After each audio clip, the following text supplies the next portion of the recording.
आप सबका स्वागत है साथियों। आज बजट सत्र के प्रारंभ में मैं समृद्धि की देवी मां लक्ष्मी को प्रणाम करता हूं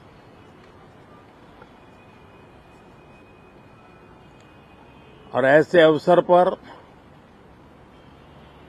सदियों से हमारे यहां मां लक्ष्मी का पुण्य स्मरण किया जाता है।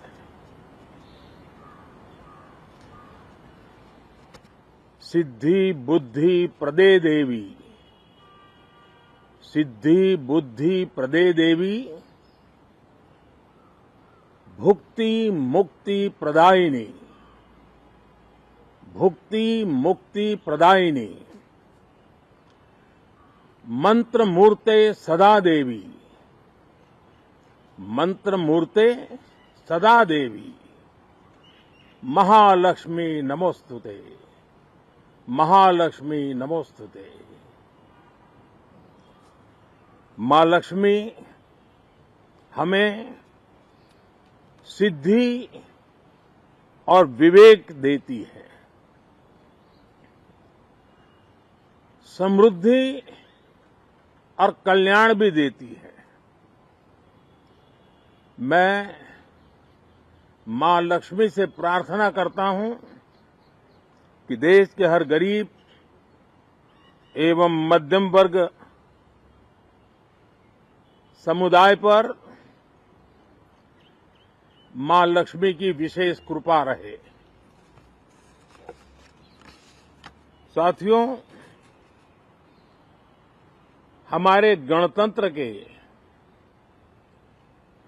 75 वर्ष पूरे हुए हैं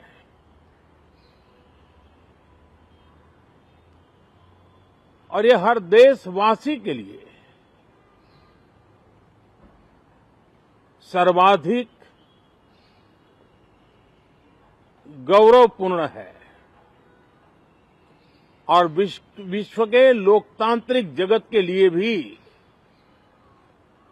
भारत का ये सामर्थ्य अपनी एक विशेष स्थान बनाता है। साथियों, ये देश की जनता ने मुझे तीसरी बार ये दायित्व दिया है और इस तीसरे कार्यकाल का ये पहला पूर्ण बजट है।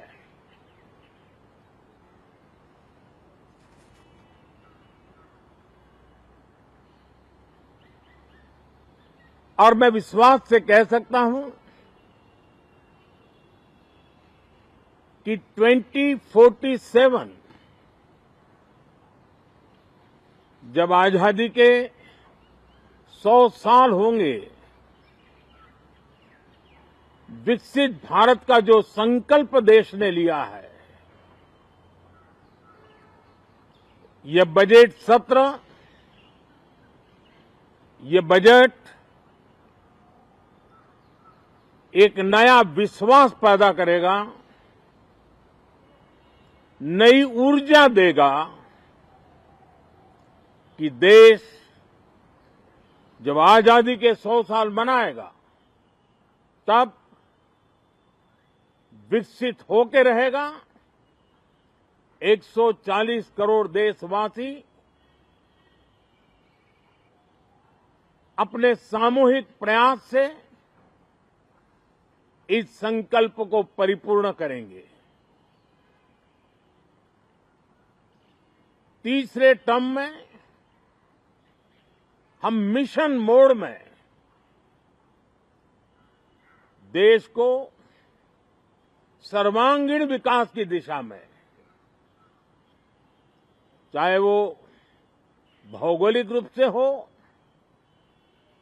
सामाजिक रूप से हो या आर्थिक भिन्न भिन्न स्तर के संदर्भ में हो,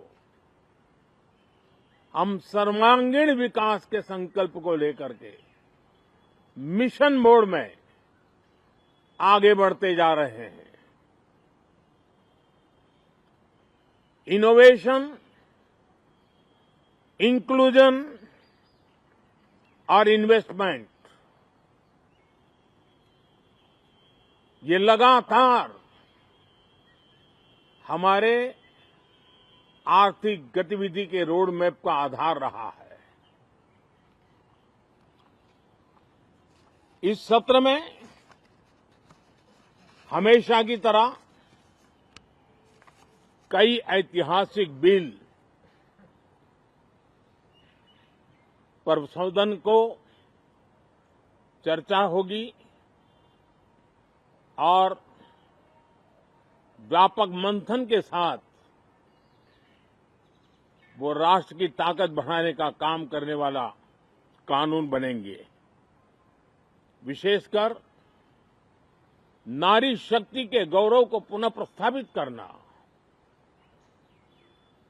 पंथ संप्रदाय के भेद से मुक्त होकर के हर नारी को सम्मानपूर्ण जीवन मिले, उसको भी समान अधिकार मिले, उस दिशा में इस सत्र में कई महत्वपूर्ण निर्णय लिए जाएंगे। Reform, perform and transform. जब विकास की तेज गति को प्राप्त करना होता है तो सबसे ज्यादा बल रिफॉर्म पर रहता है।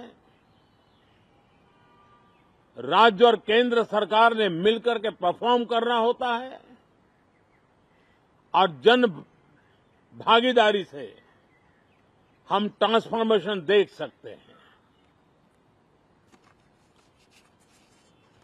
हमारा युवा देश है, युवा शक्ति है और आज जो 20-25 साल की आयु के नौजवान हैं, जब वो 45-50 साल के होंगे तब वो विकसित भारत का सबसे बड़े बेनिफिशियरी होने वाले हैं। उम्र के उस पड़ाव पे होंगे, नीति निर्धारण की व्यवस्थाओं में उस जगह पे बैठे होंगे कि वे गर्व के साथ आजादी के बाद जो शताब्दी शुरू होगी, एक विकसित भारत के साथ आगे बढ़ेंगे। और इसलिए ये विकसित भारत के संकल्प की पूर्ति का प्रयास, ये अथाग मेहनत आज जो